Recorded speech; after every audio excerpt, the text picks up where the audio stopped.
So the title is true. I do have two untold surviving Diddy stories, surviving Puffy stories from my time in New York.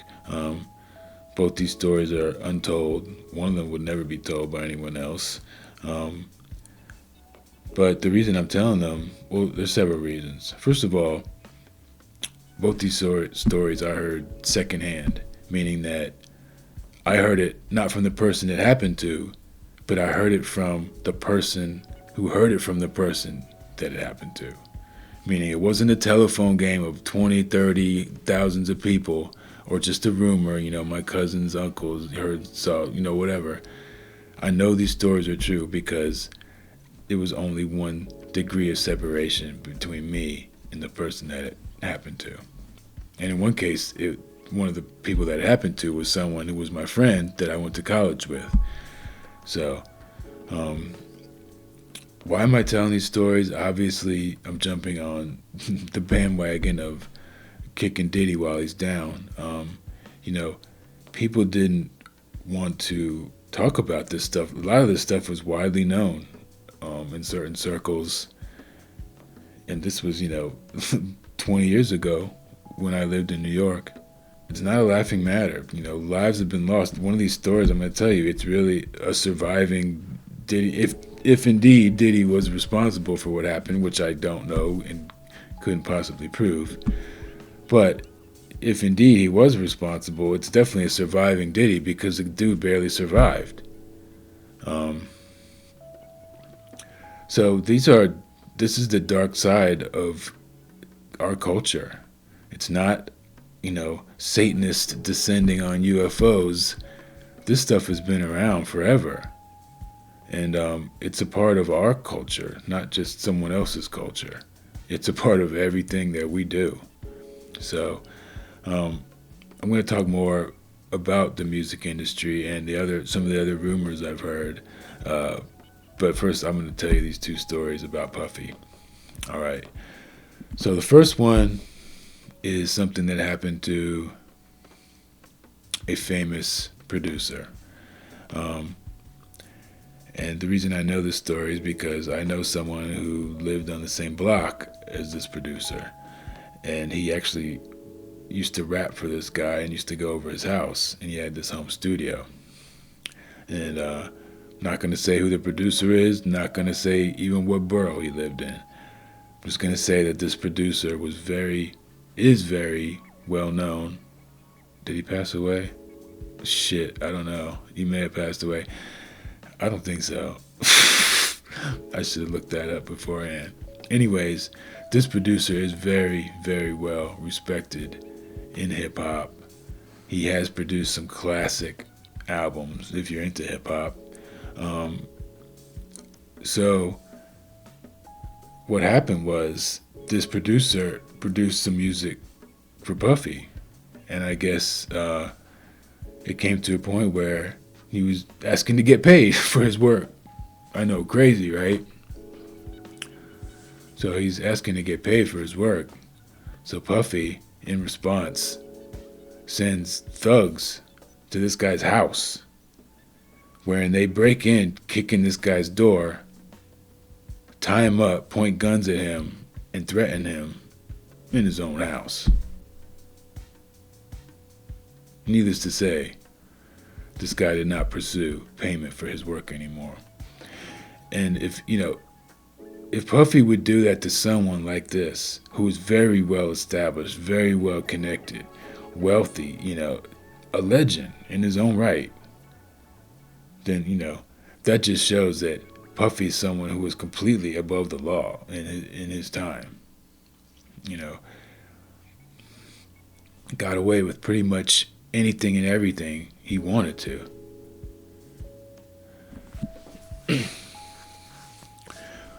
And it also shows, the mentality, that incredibly small-minded mentality that these billionaire moguls seem to have, where they're just clutching every penny. Um, you hear this with a lot of the other billionaire producers in music, especially hip hop. Just refusal to pay their bills, refusal to pay artists, refusal to pay producers, refusal to pay engineers, refusal to pay the car rental company, refusal to do anything until you send lawyers after them. So it's just incredible greed, this sense of never having enough. Um, you have to look at how these people are selected for the positions they hold. Everyone on this planet who is in a position of power is there because they are carrying out the program. They have been selected as employees to carry out the program. And to the extent that they're high up in that hierarchy and they're carrying out the program on a high level, they can do pretty much anything they want. They can have anything they want. They can do anything they want within the bounds of technology, basically. Um, so these people operate with absolute impunity until until they're no longer convenient. He was always an employee. He was never a billionaire, self-made mogul. Self-made what? What did he make? What does Puffy do? Does he know how to engineer? No. He doesn't have an engineering degree. Does he know how to produce? No. He probably can't even play a piano. Maybe he can, I don't know. But he's not known for that. He's known for taking other producers' work and putting his name on it. Putting a cowbell on, adding one cowbell into the mix and putting his name on it as an executive producer. So to classify Puffy as self-made is just absolutely preposterous. And that's, kind of what's come out with the surviving Puffy, is that he's not self-made at all. He was groomed for the position and then put into power by Clive Davis, allegedly. So, the fix is in at every level of society and industry. To the extent that you know what the program is and you help carry it out, you're going to be higher up. A lot of people, most of us on the bottom, we're just carrying out the program with not the slightest clue why.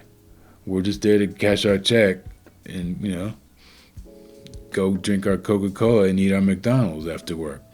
So again, I would just remind everyone that before we go blaming Puffy and casting him as the devil, Puffy is a cog in the machine. And if we're going to blame Puffy, we need to blame his parents for turning him into what he is.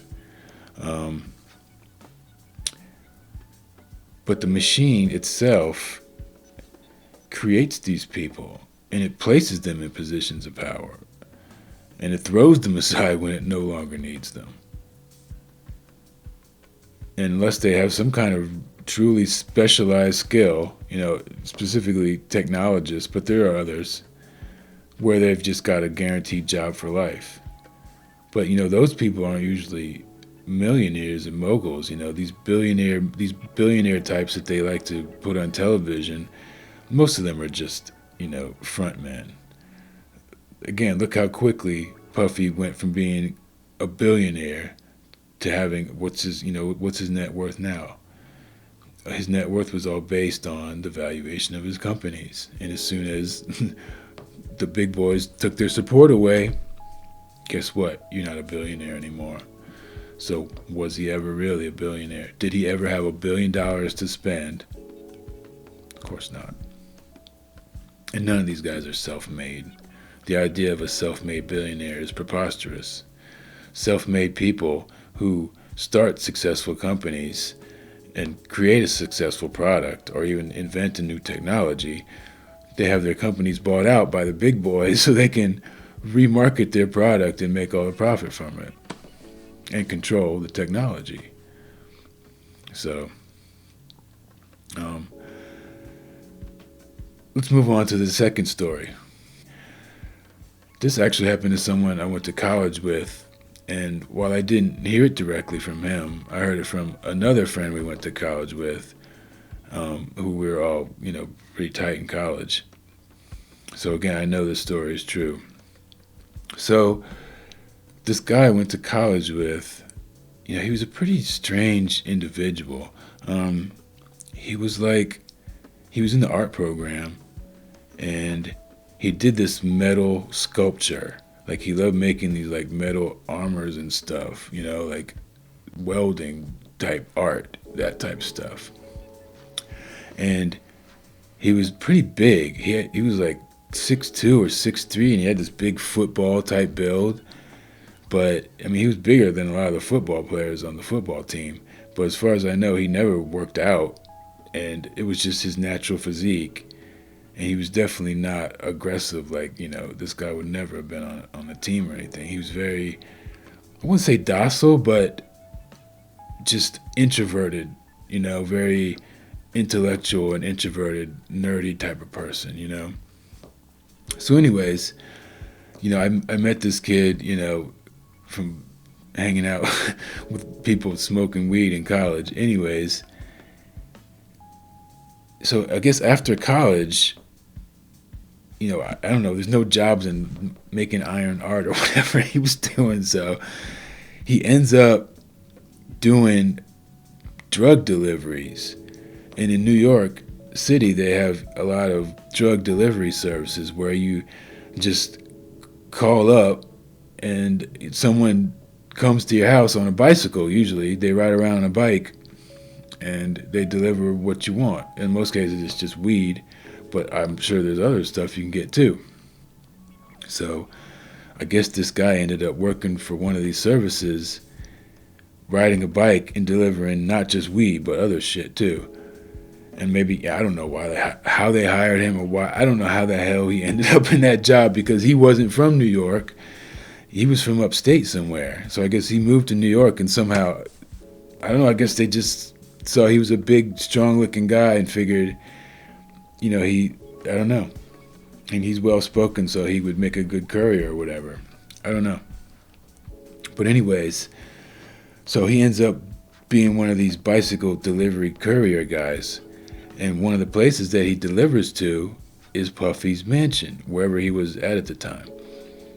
So he had made multiple deliveries to this place. And I don't know if he met Puffy. I don't think so.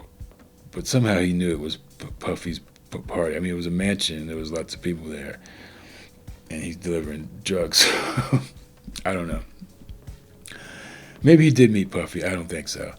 But anyways, so he delivered there a couple times. And then one time he goes and he's biking over there to deliver what he's got. And he gets ambushed. And 2 or 3 guys, and they just beat the shit out of him. Like real bad. Like in the hospital with all kinds of broken jaw, broken everything, man. They fucked him up real bad. So I don't know. I can't say who was behind that, but it had to be someone who knew who he was and where exactly he was going and where he was going to be, zooming by on a bicycle to be able to catch him. So I'm not saying it was a setup, but yeah. So, it's not unbelievable, given Puffy's history of not wanting to pay for shit, that he just had this dude beaten up and took his shit. So I guess in a way it was lucky, because they fucked him up so bad that whoever he was selling for didn't suspect him of being in on it. Because no way in hell would you get yourself fucked up that badly, beaten up that bad for a pack of drugs, So, I mean, he was in the hospital for a long time. I hope he fully recovered. But, yeah, he barely survived. He barely survived. So for people who haven't never been around this type of activity or culture, it can be hard to believe that it goes on, And the stuff that is coming out with Surviving Diddy and Jeffrey Epstein and all the rest of it, people are starting to see it because it's being shoved in their faces, not because they wanted to see it. And yet people are still so much in deep denial, because we're so much a celebrity culture where that's the coolest thing in the world, was getting invited to Diddy's party up until last week. You know, if you got invited to Diddy's party, you would tell your friend, yo, I got invited to a Diddy party. Up until, not last week, last month or two, however long this has been going on, up until very recently, being invited to a Diddy party would be a notch in your belt and something you wouldn't want to miss, probably, for most people. I hope people see how empty it is when they do the Diddy stories, how empty these people really are. Diddy, who got all the money, all the fame, all the clout, and yet he's pinching pennies from these people. Can't let them, get paid for their work. It's sick. They're mentally ill. And we live in a society that's always been controlled by mentally ill people, because we're just seeing the end game now that it was put into action a long time ago. It's not the Satanists took over. It's not, I wish we could go back to when we had the gold standard in 1903. It was always corrupt. It was always heading to this. People don't want to admit that, because then if they admit that, then they have to admit how corrupt they are and how corrupt the things that they believe in and praise and give praise to are. So, yeah, there you go. Those are my surviving Diddy stories. Of course, I have, way more stories, but I won't tell them because, just for example, my friend's cousin's sister is an executive assistant at Sony Records, and she's heard all these, those type of rumors, which they're probably true, and you hear them over and over again, but I'm not going to say them. When in the 90s, when I was growing up listening to hip-hop, they used to have this rumor of who's the gay rapper. And they used to do these little stories about who's the gay rapper, and I was always like, come on, get out of here. That guy's not gay. Look at all the women he has. Now, when I look at it, it's crazy, because it's who's not the gay rapper. Who's not the gay rapper? Who's not bisexual behind closed doors? So it doesn't start or end with Diddy. And again, you hear the rumors, famous rappers, top tier, name brand rappers. Oh, I saw him butt naked in a limo with Russell Simmons. I've heard there's probably a dozen names of some of the top rappers I could name, but I'm not going to. These guys have been in the closet since the 90s, and I'm not going to be dragging them out now. So, a lot of it is based on denial of what the structure of our society really is. Have you been to college? I went to college. What do they have in college? They have fraternities. How do you join the fraternity? Haven't we all heard the stories about what it takes to join the fraternity? Some of them really, really disgusting stories. A lot of it involving weirdo sexual bonding stuff. Yeah. We'll picture that in every country on the planet, in every government on the planet, in every religion on the planet. That was what was going on behind closed doors. While they preached one thing to you, they were doing the other thing behind closed doors. It's the Great Plague.